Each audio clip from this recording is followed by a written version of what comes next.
welcome to Are You Well Wednesday. We made it. We're halfway there, hump day. So tonight I'm so excited to be discussing having a heart to heart with our panel discussing heart health. And so very excited about this.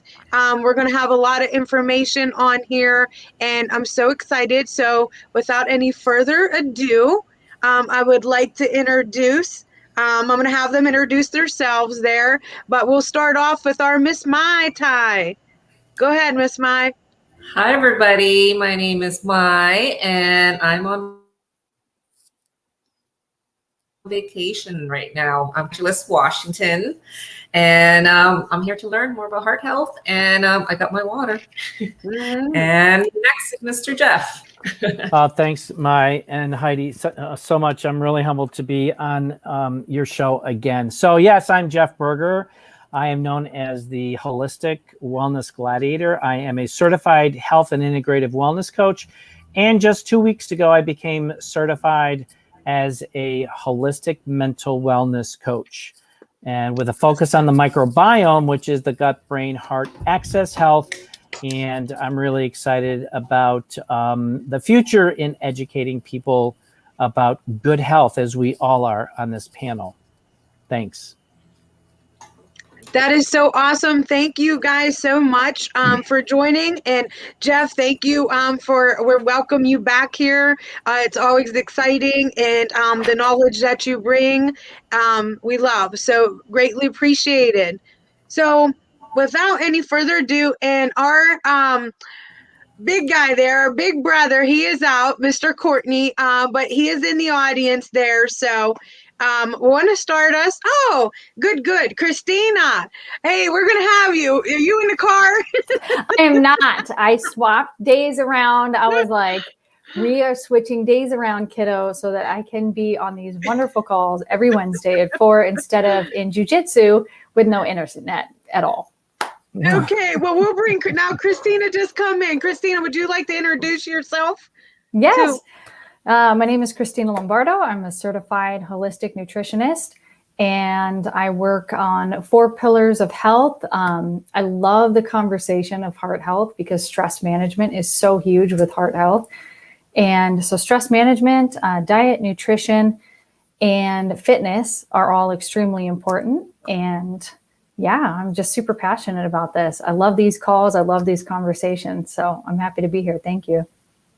Awesome. Thank you again, Christina. Also, she is no stranger to this panel, along with Jeff, and we are so blessed to have you guys in here talking about this wonderful topic. So when we talk, we're going to be talking about the heart here. So you hear so many things on it. It's very trending now. We talk about stress. We talk about movement. We're hearing things like hypertension, hypotension, heart diseases, all kinds of heart diseases. So what do we mean? What are we doing here at Courtney's Wellness Companion? And on our show tonight, we want to give you information, a little bit about the heart, and to give you information out there to how to get your heart healthy if it's not already, okay? Because the heart is very powerful. It runs mostly everything. It is our pump system for all our vitals there. So very important. So I'm going to start off just with a little bit about the heart. Like, what exactly is the heart? It is the organ. Okay, it is the pump which powers our body, carries nutrients, it carries oxygen, so very, very vital.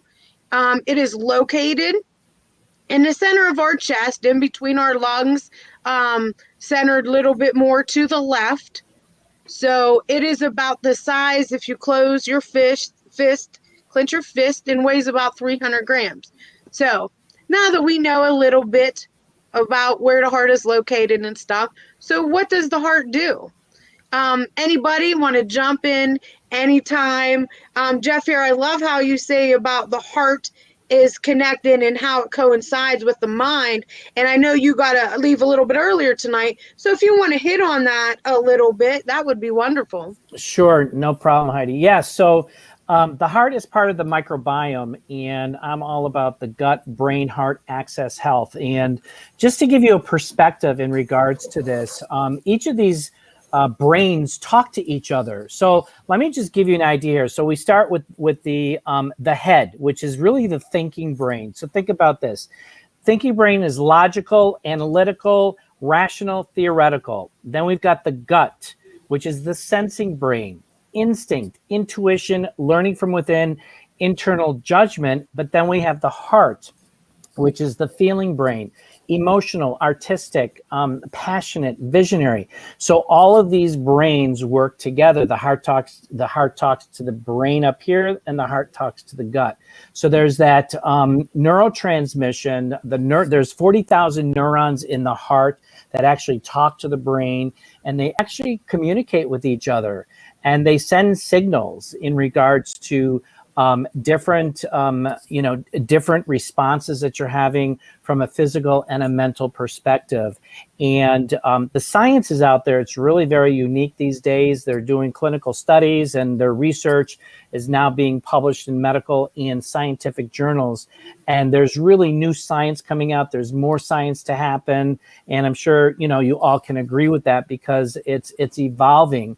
And the heart is really that passion where we hear about what are you passionate about? Well, it really comes from here. And the idea is we need to keep it strong as possible. And Heidi, you talked about stress.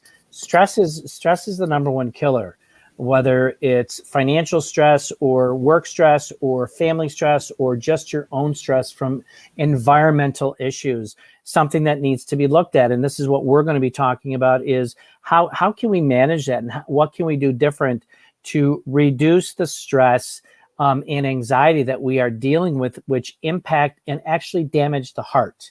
And there are protocols out there that are amazing, and both on the Western medicine, but also more so on the non-Western medicine, which is ancient Chinese medicine, as well as Ayurvedic. And those are some really great modalities and protocols that can be incorporated for those that are looking for that. So thank you. Awesome, Jeff. Great information. Yes, we was talking a little bit before the show, just how much stress and how our environment, the foods that we're putting in our system, when you're not healthy, you're stressed out, right? I mean, I get stressed out sometimes before just trying to find something to wear. Okay, I need a time out for an hour just to get over what I'm going to wear to a wedding, so, and especially life now, we have so many deadlines. We have so many things that we're doing. We just don't have enough time in the day. And that's where we need to kick back. As Americans, I always love going back old school. That's why I go away on the weekends, because it's like there's nothing. I just go there and let everything flow out, and then it comes back in as soon as I come out through the door. Absolutely. So definitely we're definitely going to talk about that stress. Going to talk. Oh, I'd like to call Miss Regina come in here. So I'm just going to let Regina real quick introduce herself. And then we can continue. Oh, well, thank you so much, Coach. I am Regina Boykin. I am a published author. I wrote a plant-based cookbook. I am also all about overall wellness. I am a personal chef. So I do have clients that I do cook for who are mindful of their wellness, their blood work, their weight, and different things like that. So I am just a partner with CWC who advocates overall health and wellness. So it's great to meet all of you guys. Awesome. Well, thank you very much. Regina is a partner of CWC, and we love having her. So thank you so much, Regina, for jumping on here. We're discussing heart health here, and we was just discussing stress and how it affects the heart. And just a little thing here. See, the heart there beats about 2.5 billion times over a lifespan. 2.5 billion times. So the little guy is working hard. Okay, so what is it that we need to do to continue to keep our heart healthy? So I like to say, when you're going, we're here. Let's talk about hypertension. Hypertension, big word that's been around, that's been streaming all over the place. So what exactly is hypertension? Okay, it is when your heart is beating, so it's beating too hard. Okay, and whenever your heart is beating fast, it's pumping blood through your vessels there and pushing. Think of it as a hose. I like to think of it as hose. If you're turning that water on full blast and you just got a hose that cannot handle all that water, what's going to happen? That water is going to continue to keep beating on that hose until it breaks, right? So very important. So we talk about that. We talk about blood pressure. So let's talk a little bit about blood pressure. So anyway, how many of you guys, Christina, do you want to jump in a little bit? Sure. Yeah. Okay. I think one of the biggest things with blood pressure is people typically say, you know, watch your sodium, which of course you want to watch your sodium because it can cause fluid retention, which is bad for our cells and of course bad for our heart. It really depends upon what type of sodium you're consuming though. So I know in American culture, prepackaged foods are huge. And with that, you not only get a lot of sodium, but you get a lot of sugar, and both cause inflammation in the body. So trying to cook as much food as you possibly can at home, and then adding healthy salt to it, like a gray or a Himalayan salt. If someone has high blood pressure, the recommendation is no more than a teaspoon a day. And when you get prepackaged food, it's typically going to have 2 to 3 teaspoons of sodium plus sugar already cooked into the meal. So trying to stay away from food like that. And if you cannot stay away from prepackaged foods, then getting something that is low sodium to no sodium, and then adding your own later. Even in restaurants, I worked in the hospitality industry for 17 years. And a lot of people don't know that a number of restaurants, especially higher end restaurants, even when you order your vegetables, they soak them in salt and sugar. So they have big, huge pots in the back and they soak vegetables in salt and sugar in order to give it a better flavor. So checking with, I shouldn't say a better flavor, it's more to the American palate. So even when you go out to eat, asking those questions, if you're comfortable with it. I know I ask those questions. I always start out with, I'm going to be this person, but I promise I tip well. I have a lot of questions for you because I try to mind my health even when I'm out. I don't want to consume tons of bad salt. Sugar makes me break out in hives. I'm actually allergic to it. So I don't want my vegetables soaked in sugar. So it really changes the game the more knowledge that you have in just watching your overall health. But for somebody with hypertension, here they go out to a restaurant, they think that they're eating healthy. Yes, I'll get some vegetables. Sure, put a little bit of butter on them. Well, the butter is typically not real butter. It's this 5-gallon vat of something sauce. I'm sure, Regina, I'm sure you've seen that stuff where you're like, what is this coagulated Oh, milk? yeah. I was a grill chef and a pastry chef at a restaurant before it closed. And the thing about it is that restaurant I worked at, we actually used real butter that came in individual blocks. But I have also been a department manager at different fast food restaurants. Mm-hmm. And the butter comes in just like a really big tub, and it's not butter, it's margarine. Yeah, they call it's butter sauce. Exactly. I mean, I'm like, okay, I don't eat animal products, but if you're gonna eat animal products, don't go for margarine. I mean, go for the real unsalted butter. So yeah, I can agree with you on that. Yeah, I'd like to just real quick too. the salt, people out there know salt they put in canned foods, all that at the things. Salt, they do that for preservation. When you go and you're eating the meat and all of that, salt is used when you're canning something or you're adding a ton of salt. That's for preservation.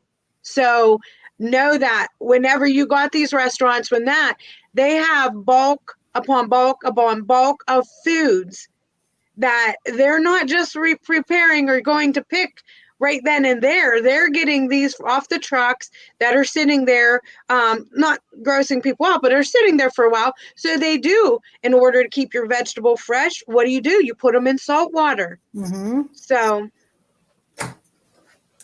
yeah, absolutely. all the little things that you get to learn when you're in the food industry. It is definitely fascinating in how restaurants reuse food. That's a whole different ball game. I'm sure Regina could speak to that, having worked in that industry. That would make me go vegan. Yeah, and For you sure. also have to add, Christina, the other preservatives that are in canned and boxed foods. Yeah. And these are man-made chemicals. And I was mentioning this before we went live, that a lot of these companies go out, they know about these chemicals, and they actually cause dysbiosis. And they are known to have different anomalies with the dysbiosis and leaky gut, as well as raising anxiety, raising stress levels, impacting that communication of the neurotransmitters from the gut to the brain, and making that disconnection. So, and these are things that people aren't aware of. And this is the purpose of just really educating them, because it does have an impact on our overall physical and mental well-being. Absolutely. And I know one of the preservatives that I began to notice in a ton of food is called sodium benzoate. Yep. And I really noticed it because I'm allergic to it, oddly enough. And then as I began to look it up, it's carcinogenic. I always have a hard time saying that word. And yet the FDA knows this, and they still put it in the food. Exactly. There's other preservatives. When my son began to get old enough to eat cereal, I was like, well, I used to eat this stuff as a kid. Let me look it up. And so I'm looking at the ingredients, and there's petroleum products in children's cereal that preserve oils. So there's literally petroleum in children's cereals. Yep. And then there's other preservatives in the kids' cereals that cause ADD, ADHD. They cause birth defects in unborn children. And I was pulling all this information off government websites, and yet they know this stuff. And what is that doing to our overall health? And, just how you pointed out, not only gut health, but mental health, heart health, it's all connected. Exactly. And I mentioned in one of the talks about glyphosate. For those that don't know, and it affects every part of the body, but glyphosate is a chemical that is in Roundup, which is a pesticide that is created by Monsanto. And in 1974, they started to inject it into the genes of corn and soy. So just think about, we've been consuming that corn and soy because it's used as a filler for most of the foods that are out there. We've been consuming it for decades. And now they're coming up with discoveries of cancer being caused by glyphosate in small micro dosages over a period of time. And it's something that really, really needs to be looked at. And people need to look at Monsanto because they own 69 food companies. This is something that I'm really passionate about, but I'm also irate because a agricultural chemical company owns 69 food companies. It just makes me so mad. I want to say something real quick too, and then I'm going to have Kalani. She just come in. I want her to introduce herself here. But real quick, I was reading a study that so many people, they talked about getting back to the salts. They talked about the salts. So many people go to their doctors and they talk about the hypertension, and they ask the doctors, what can I do? One of the first things doctor's going to tell you is watch your salt intake. What the sad point is, people leave there believing, okay, I just need to cut off just adding a little bit of table salt to my food. That's going to make it better. That's not it. Because table salt is only about 5% of the salt that you accumulate. The rest is through processed foods, all of that you're out. So please be careful. We want to put that out there. It's not just the table salt. It is other stuff that you're eating. With that being said, Miss Kelani, would you like to introduce yourself? So happy to have you here. Hi, yes. Apologize for being late to the party, but my name is Kelani. I am a holistic life and health coach. So essentially, I teach people how to use their resources regarding health and regarding life. We're all on a unique journey. And so just to kind of inspire people and give them the information and resources they need to just move forward and be your best self. Awesome. Well, Kalani, we're so excited to have you with us again. Feel free to join in anytime, and we love to hear what you have to say. So we was just talking, Kalani, to catch up there. We was just talking about the preservatives and the salt, and with that goes hand in hand with hypertension and things to look out for heart health. Yeah, absolutely. Anybody else want to go ahead? So I was wondering if I could ask Regina a question. I'm not vegan, but one of the things that I have come up in all of my studies, and even when I tell my clients, like I'm a holistic nutritionist, the first question is, oh, so you're vegan? And I'm like, no, I'm not vegan. That diet doesn't necessarily work for everybody, but the fact of the matter is that our bodies need more fruits and vegetables. So just curious, like, what is your experience with that, especially being a chef? Do you seem to have a lot of resistance from people in regards to saying, hey, you really need to add more vegetables to your diet? Well, the thing for me, what started me is I was overweight. My A1C, it wasn't high, but a 6.0. I was considered pre-diabetic. My cholesterol was over 200. So that's what started me. I just wanted to get well and kind of educate myself. And the thing about it is, like with my clients, they are not vegan, but they are open to incorporating more vegetables into their diet. More things like oatmeal and nuts, because I try to encourage them to eat slow releasing carbs. And this is something that I tell them a lot, since we're talking about heart health.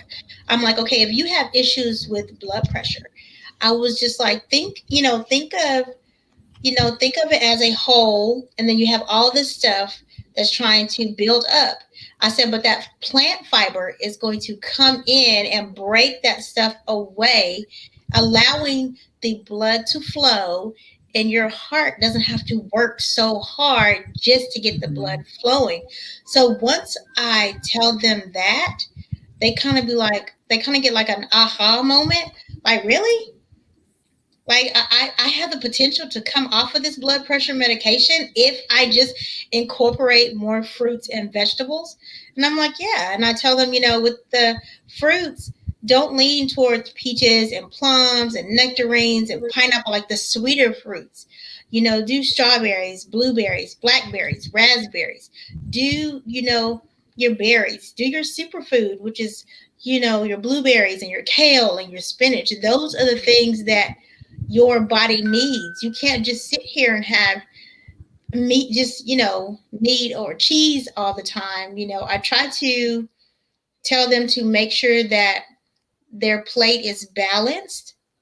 Even if they are still eating meat, it should not be just a meat and a carb. There needs to be something green on the plate, like every time you eat. That's what I try to tell them. And I'm not, even though I encourage them to eat breakfast, I'm not big on breakfast. So I tell my clients, hey, if you're not a breakfast eater, do a protein shake. Throw you some blueberries in there, some hemp seeds, some flax seed, throw you some spinach in there. and get it in that way, and make eating fun. Vegetables don't have to be boring. We do not have to make the same foods we were raised up on, loaded with oil and salt and fat back and bacon grease, and we don't have. You can add flavor to vegetables without needing any of that. The biggest hurdle I have is when somebody eats and they're like, I need some salt on this. No, your palate is just used to the standard American diet with a lot of salt that you don't even know what it is to just eat something in its natural state and just sprinkle. I tell everybody pink Himalayan salt. That's my thing. Sprinkle a little Himalayan salt on it if you need it. It's interesting that you bring up like shifting the palate. When I first started on my journey, I literally just kind of randomly, I was like, I am going to eat food just straight, not like uncooked food, but I'm going to eat all of my fruits and vegetables and meats for 40 days with nothing on it, just so I can shift my palate and taste what food tastes like. Yeah. I knew, like, I had been drinking a ton. This is probably 15 years ago. Like, I'm drinking like a fish, eating tons of fried fast food, smoking. And I knew, I was like, I just need to cut all of this stuff out and like reset my system. And it was extremely hard at first to eat a carrot. Like, it was awful. And I was like, oh, this is disgusting. Is there any ranch dressing I can put this in? But by the end of the 40 days, my palate had begun to change, and carrots tasted sweet, and fruit was sweet again. And I could actually taste chicken for it tasting like chicken. So I think that is a big thing that people need to give themselves a little bit of space for. I don't know if anybody else has experienced that personally or with their clients, where it's not just, hey, you need to, shift your diet and incorporate more fruits and vegetables, but it's literally relearning to eat again and almost taste your food for the first time. Exactly. And Christina, that is so true. Oh, go ahead. No, you're good, Coach. I said, did anybody else experience that once their eating habits changed? Did they experience that the fruits and vegetables, they tasted sweeter, they tasted more fresh? That's what I was wondering. Yeah, for me, when I did my journey, because I reversed my type 2 diabetes, lost 60 pounds, and came off of 5 medications. With that, my taste buds and my palate had really changed significantly. And when I primarily went. In fact, I went plant-based for 6 months. And it was amazing. Now, however, I have to be transparent. I've reintroduced organic chicken and wild fish every once in a while. Yeah. But for the most part, it's plant-based, and it's those multicolored, the reds, the greens, the oranges. Those are the nutrients that we really, really need inside. But I lost a lot of the cravings that I used to have. Just like Jennifer or Christina said about drinking. I used to drink a bottle of wine with my husband at night, and that was just have 2 glasses of wine. It's great for your heart, blah blah blah blah blah. Now I can't even stand the taste of wine. I just don't like it. I don't have those cravings when I get stressed out. What did I do? I went to the pantry. So I don't go to the pantry anymore because my 10 plus anxiety and stress for decades is now down to a 1. So I don't have to do that. And it's been amazing. And on top of that, it's just been super, super healthy. So. And you know what, Jeff, just real quick, it is so true. Remember we talked about before about habits. I always told my clients before, there are 60 to 90 days to form this habit, at least. So people, if you're doing something for a couple weeks and say, I don't like it, you're not allowing, it takes that much time to form that habit. My girlfriend's husband is from Turkey. When he comes, it's funny, when we go out to eat, he'll order like sandwiches and stuff, but nothing, no condiments on it. And I'm like, woo. And all I'm thinking is dry. And he's like, no, girl. And what you cook it in, like those meats that you're cooking it in, good oils. Remember, we talked about the Mediterranean diet last week. Oils are wonderful for your heart, but there's good oils and a little bit of flavoring allowed to go on those juices on that bread, which made the sandwich tastes wonderful. But we're so used to, let's throw ketchup, let's throw the kitchen sink in there because everything is on the sandwich, that we really don't individually taste these ingredients and stop shoveling it in and just actually appreciating each and every ingredient. Yes, Absolutely. I agree with that so much, Heidi. Used to be that I would put lots of salad dressing into salads, but it doesn't really need it if your protein is seasoned well, and you can just use that juice from that steak or that chicken and drizzle it all over your salad, and then add the little crunch, the little veggies, a little bit of like different toppings, and the more colorful it is and the more texture, I like all kinds of stuff. It just makes it more interesting to eat, and you never get bored, because like when I love going to a restaurant because they make the salads look so beautiful and like different things. I'm like, how do I make my salads not boring like that? And it's just like you just kind of imitate, like, oh, they put some bell peppers, they put some corn, they put some, whatever topping, a little bit of nuts, like, and before you know it, you just kind of experiment, and then you don't have to have like a boring plain old salad. You can, it's your imagination is, just try it and you might like it. Yeah, and I've gone from the salad dressings that are filled with just so much garbage to avocado oil, lemon, and like dill or Himalayan salt, those types of dressings rather than the processed ones. Y'all are so good because I am a sucker for sauce. So when it comes to my food, I don't care what it is. There has to be sauce involved. So I have done like sugar-free barbecue sauces, and I don't use any of the chemical sweeteners. Like, I have figured out how to make it as low in sugar as possible, to no sugar, making my own salad dressings. Like, I love kind of a ranch style dressing on my salads, but figuring out how do I do it with little to no preservatives? How do I do it as healthy as possible, or getting a lot of flavored oil? So lemon oil I have, or different vinegars, like fig vinegar. I have a chocolate vinegar. I would not put that on salad, but it's really delicious on bruschetta and ice cream. It sounds weird, but it's really good on ice cream. But just trying to get creative, like, buy different products. Even if you don't know if you're going to like them. Like, I bought the chocolate balsamic vinegar in this teeny tiny little bottle because I'm like, it sounds good, but kind of gross. So I'll just buy it and figure it out. If I hate it, I don't have to try to work my way through a giant bottle. Christina, I agree with you. I love a sauce. Don't get me wrong. But like, make a healthier sauce, make your own sauce, be creative. You don't like, if you look at the bottle sauce stuff that claim to be healthy, it's like, what the heck is all this stuff? Do I really need the last 15 ingredients? You're like, do I need a science degree to read that word? It's like 25 letters long. Right. Yeah, if you don't really know what it is. And for the longest time, I did my salads, and my palate had just gone for it. I would just do the salads with the vegetables.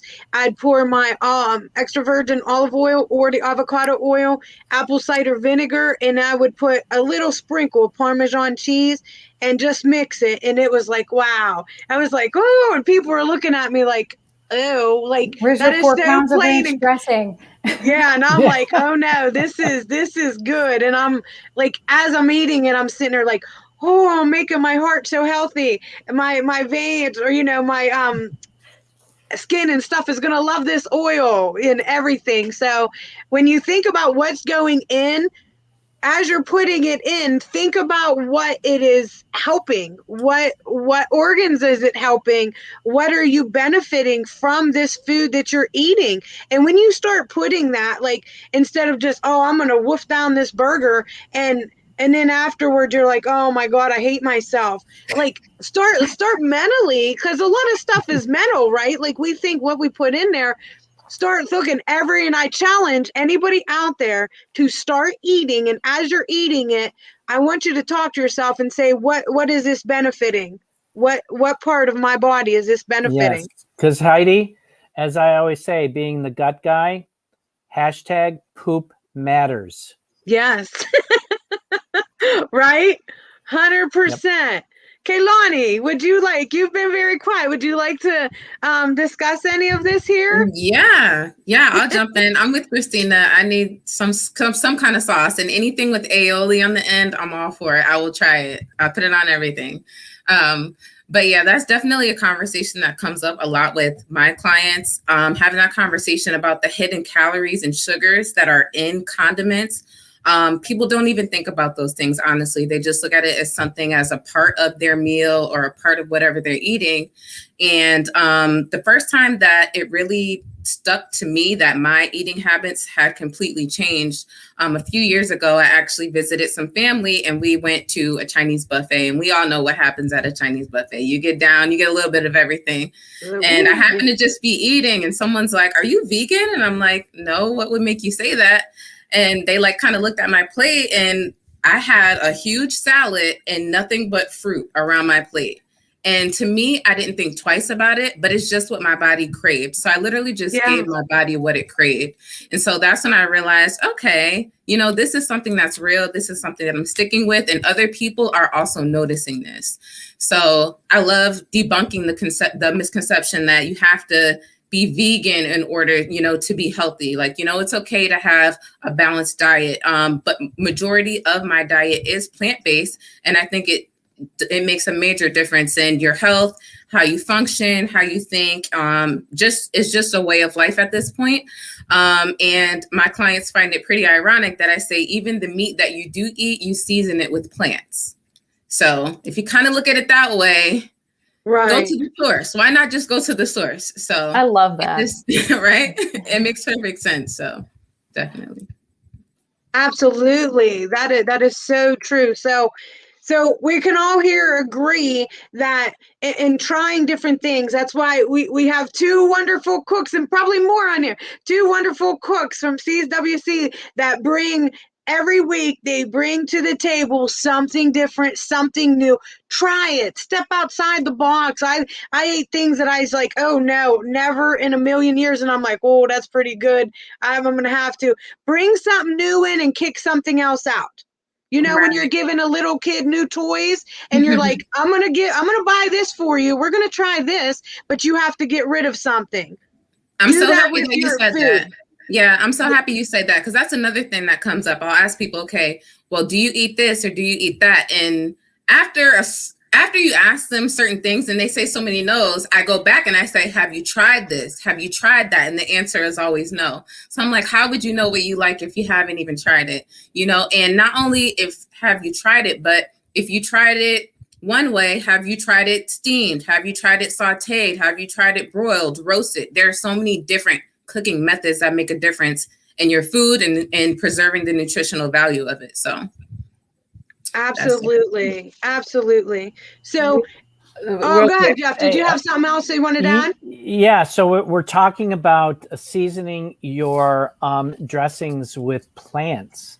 So I just want to give like two examples of plants that are really great for the heart. And we talk about palm fruit and also with the science today, the science is really getting to a level where they can analyze and really test the different components of different plants from all over the world and the benefits that they have to your overall physical and mental wellness, as I said earlier. But so, for example, you've got this fruit called bergamot, and it supports cardiovascular health, and it promotes the wellness from a metabolic perspective. And then you've got palm fruit bioactive complex. So these are extracts from a palm fruit where it promotes optimal total cardiac output. So we're looking at strengthening the heart, and it helps decrease the workload or the pressure on the heart. So people, I'm encouraging people to start doing their research and looking at different options that are out there, because there are things out there that are working from a non-pharmaceutical perspective. Again, I'm not knocking pharmaceuticals. They're needed for certain things. I'm the first one to say, hey, give me the morphine when I'm passing a kidney stone, but it's not a long-term solution. So plants were put here for a reason, and we need to consume more plants than all of this boxed canned foods that is being processed from food companies. Awesome. Totally agree, Jeff. Great point. Tanya had made she asked a question about putting tuna on your salad. Is it okay? And Tanya, I want to tell you, tuna is wonderful. I used to do, the only thing that I suggest is watching your sodium intake in cans of tuna in your package. So just watch that sodium that you're putting in. But I used to do the tuna in the oil, and I loved it. Anybody else? Our foodies here and want to reply to her right there? Yeah, I usually get the tuna in olive oil or in water. So without all the other preservatives. So just read your ingredients. And I love sardines too. Sardines are really good with eggs and on salad. So okay, you got to talk to me about sardines real quick though. Another place to get, because I know a lot of people do not like seafood. So another place for omega-3 fatty acids, which are phenomenal for heart health. The only one that comes to mind is flaxseed. Mm-hmm.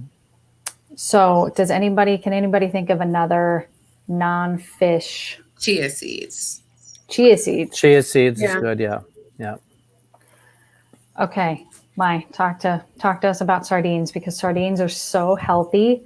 Yes. And I love fish. I grew up next to oceans. I fish. I've been fishing for 35 years. I will eat almost anything that comes out of an ocean, but I can't do seafood in a can, and sardines is one of those things. I can't. Oh my God, it's so good. For those that are, go ahead. Go. No, I got Courtney to eat some sardine. He's like, "What are you eating?" I haven't had sardines in a long time, since I was a kid. So what you do is that you put sardines with some garlic and some onions, and you saute that, and then you crack an egg over top of the sardines, and you pop it in the oven and let that cook for 10 minutes. And then you eat it with some nice crusty bread or whatever, and it's just amazing. It's called a fisherman's breakfast or something. Do they all have bones in them? No, the bones are soft. So I got to take my bones out. I debone mine.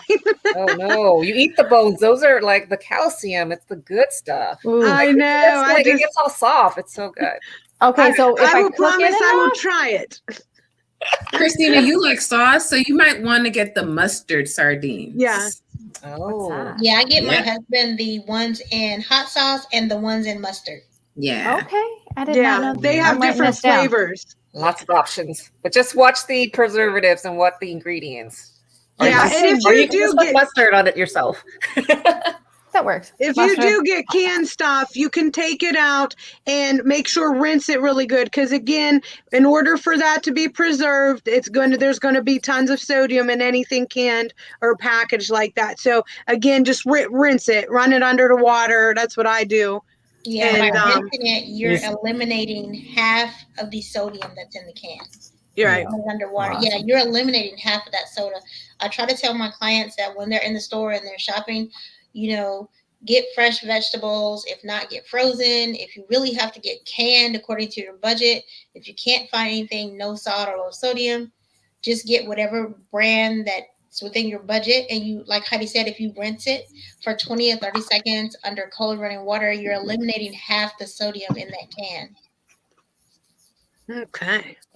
All right, guys. So we're just gonna move on here, and but the food. Anybody else? Like I said, we can have a day. This could be definitely a topic with different foods. We can have a huge topic for 2 hours on that.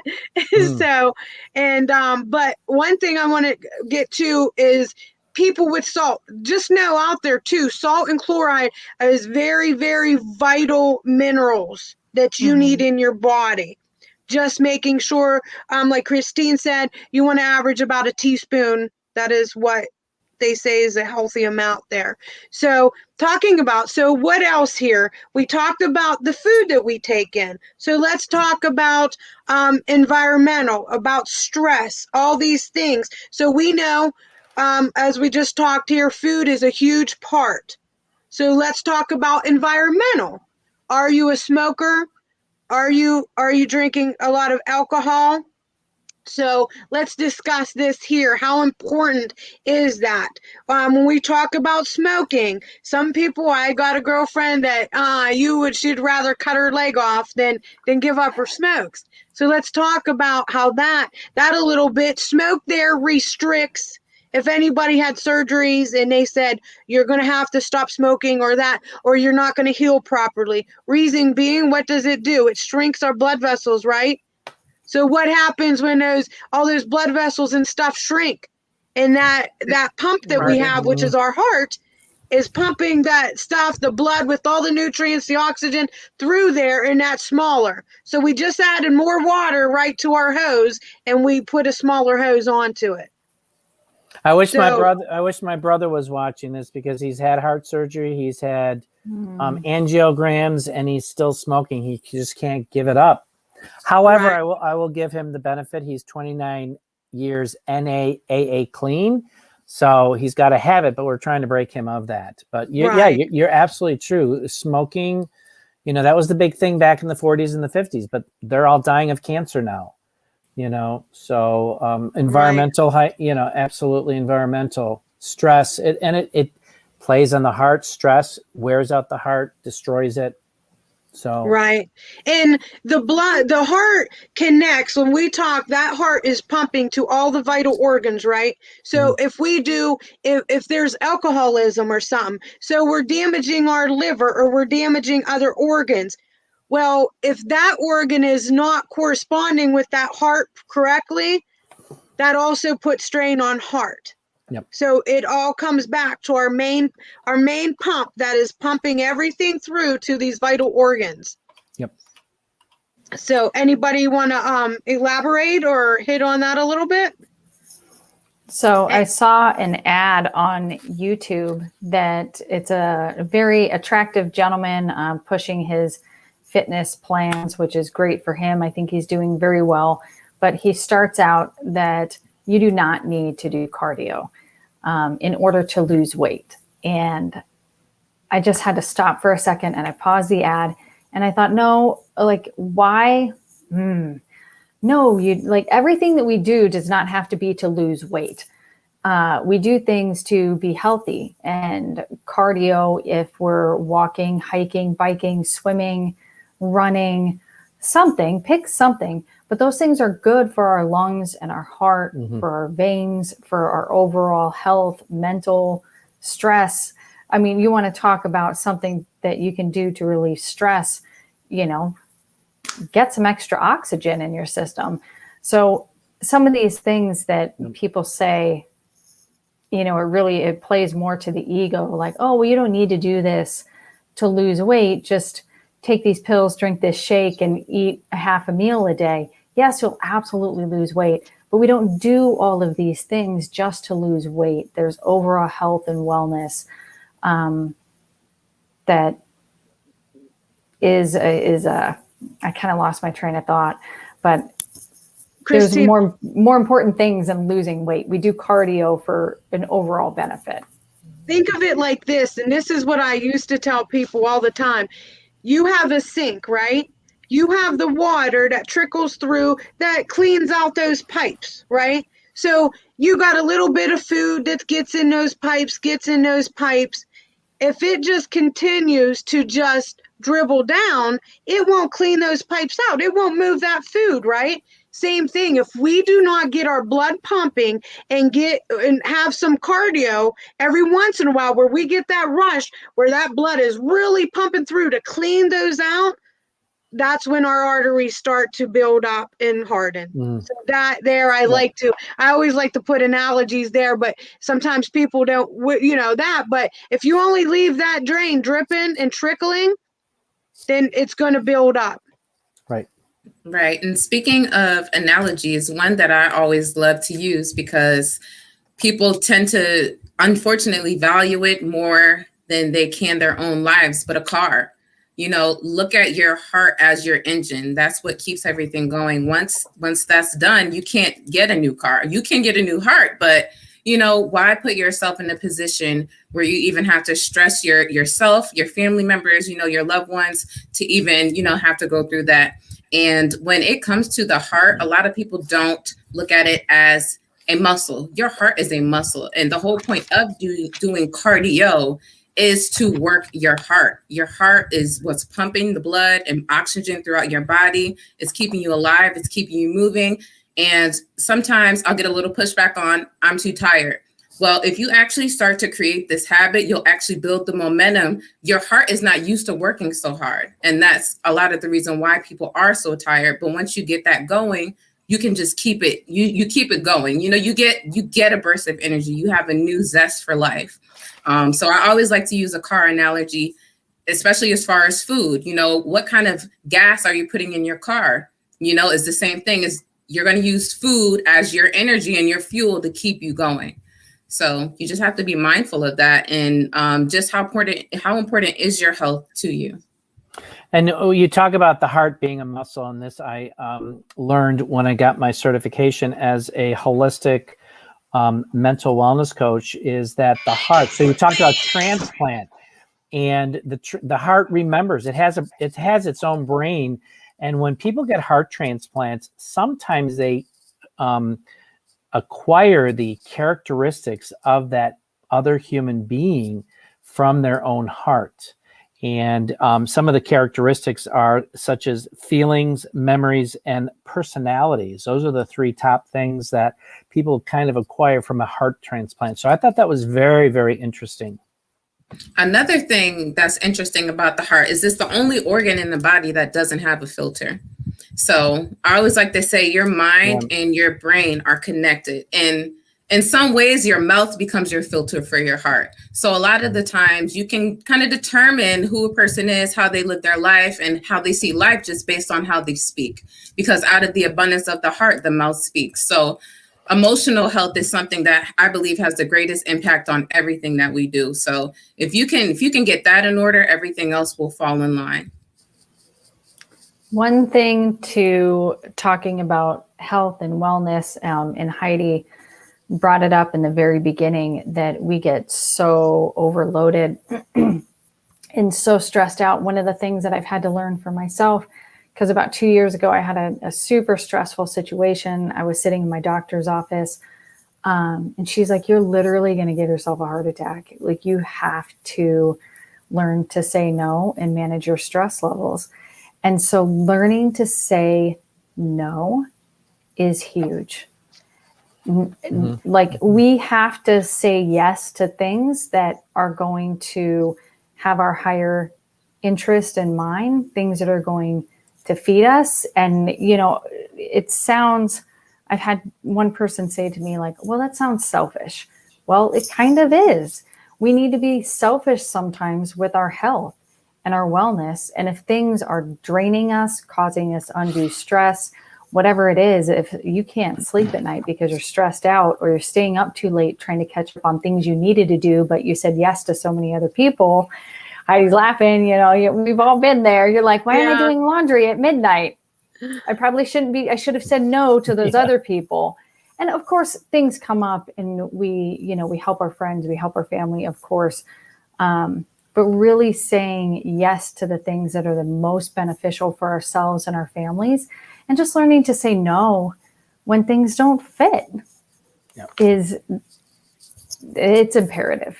Absolutely. I joke about that all the time. I don't have any children yet, but I joke with people that the first word I'm going to teach them is no, so that they learn how to say no. Because, as a child, you're put in this position where, the adult, your parent, your guardian, your teacher, you're in a position where you pretty much go along with anything that they tell you. And as an adult, it's so hard to break that habit of not just going along with things. So for some people, it is so hard for them to say no that I say, you know what, instead of saying no, just say, give me some time to think about it, because then that's the next step to get you closer to that no. If you give yourself time to think about it and breathe, then that'll give you the opportunity to really think about what it is that you want, what's your goal, and what works for you and what doesn't. And then you can take that next step to say, unfortunately, I'm not going to be able to, but just giving yourself enough time to even think things through. And yes, absolutely wonderful, guys. Between the eating, the stress, and just minding your temple, like we used to say before, one of our people, minding your temple and just learning to find peace, whatever that is, because stress will, when they talk about a broken heart or this and that, it literally does. It literally breaks down and affects so many parts of the body. And when we talk about the muscle and building the muscle, let's think about our legs, for instance. Okay, one of the biggest muscles is in our legs, right? If we do not work that, if we're not walking, we're not working that muscle, what happens? Atrophy, right? Like Atrophy. Yes. So again, Kaylani, I'm so glad you mentioned that again. The muscle, the heart is a muscle. You have to work that. Very important. So I see here we have a couple minutes. I got to go. Thank you, ladies. Thank you, everybody out in Facebook land. Great to see you all. Thank you so much, Jeff. We appreciate you. You take care. Thanks. Have a good night. Guys, I want to close here. And again, I thank everybody on there. Courtney says, give yourself time to say no. Absolutely, Courtney. And Courtney, I love what you said before too. It's about getting healthy. And when you get healthy, I tell people all the time, weight loss is a result of good health. You can, however, lose weight in unhealthy ways, but it is not sustainable. So awesome, Courtney. You were so right with that. And I thank you, everybody, for all your knowledge. I want to end this here with just a few things to put in mind for heart health. Number 1, cut down on the salt. Okay. 2, limit your saturated fats. Be mindful of your saturated fats. Fill up on fruits and veggies, like our foodies over here said. Eat more fish or however, omega-3s. We talked about that. Try to quit smoking, cut back on your alcohol, more exercise and movement. We discussed how important it is for your muscle. Keep the weight down. And last but not least, keep your stress levels down. And that, my friends, is a wonderful way to get and maintain a healthy heart. And if you guys have any questions or comments for any of these wonderful, amazing people on here, please be sure to look them up. Avita wants to know if eggs are good. Eggs are a wonderful protein. The middle of the eggs, wouldn't you say, the middle of the eggs sometimes, if you eat them a lot, are high in cholesterol, but have the most nutrients in the middle of the egg. It's the most, the perfect food, essentially. It's in those little eggs, very affordable. It's got everything you need, and you can do so many things with eggs. And I try to eat an egg every day or more. Yes. If you do, like I said, just be mindful of the cholesterol. The yellow part there has a lot of cholesterol. So I love eggs too. I sometimes buy the egg whites when I'm feeling a big egg movement coming on for the month. So but yes, anybody here would love to close. I thank you so much again for everybody on here. Please be sure, tell a friend, check us out. Tomorrow night, we are going to be cooking. Regina, do you want to hit on that real quick? Okay, so tomorrow night at 7 o'clock, I will be making vegan pulled pork without jackfruit. Oh, because it was just so hard for me to find jackfruit in the can. I mean, I really don't use canned food, but I really wanted to do a barbecue recipe and I couldn't find jackfruit in the can. So I had to come up with something else that would give me that texture of pulled pork, but I'm very without excited because jackfruit is the size of a house, and I don't want to buy something that is like this big. Exactly. I want to see them.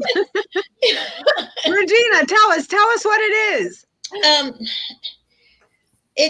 My pulled pork is made with banana peel, Yes. caramelized onions. If you are doing keto, low carb, onions do have natural sugar. So you can do, instead of white onion, you can do green onion. And it also has apples. I normally use Pink Lady or Fiji apple because they're naturally sweet. So you only need one. And then barbecue is all about how you season it. So it's all about the seasonings like onion powder, garlic powder. It's all about the seasonings. It's how you flavor your food, and of course, this barbecue sauce. So it's a really easy recipe. It takes literally like 20 minutes at the most to make it, and we're only using a little bit of oil when we make it. Like I said, I'm you excited. want the healthy oils and the healthy things. Yeah, so I'm excited to show you guys this recipe. I think you'll really like it. And it's also in my cookbook, Soul Deliciously Vegan, that you can get on my website. Yeah, the recipe's posted on the screen here. So go get your ingredients. And if you haven't signed up for our membership, we have cooking class tomorrow, and it's available to our clients and on replay and on live if you are can't make it to the live thing. It's amazing. So absolutely wonderful, guys. Wonderful show. I'm so excited. I love you guys all. And get out there. Wonderful. Treat your man for Father's Day here, if you're there, or dad, whatever. And treat your man to some pulled pork. Just don't tell him what's in it. No, I will not tell him it's banana peel. Unless he's a healthy dude.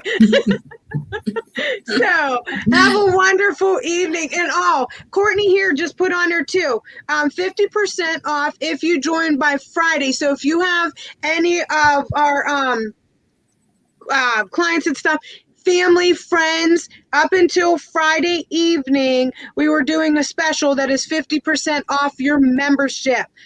Get your friends in there, family, whoever's looking to get healthy. Again, it's not about weight loss. It is about community. It is about getting healthy. So everything. And that right there, www.icourtney.com. Way to go, guys. Miss Mai's over there with the technology, killing it. Yeah, girl. All right. Love you guys all. Have a wonderful evening and blessed, and stay healthy.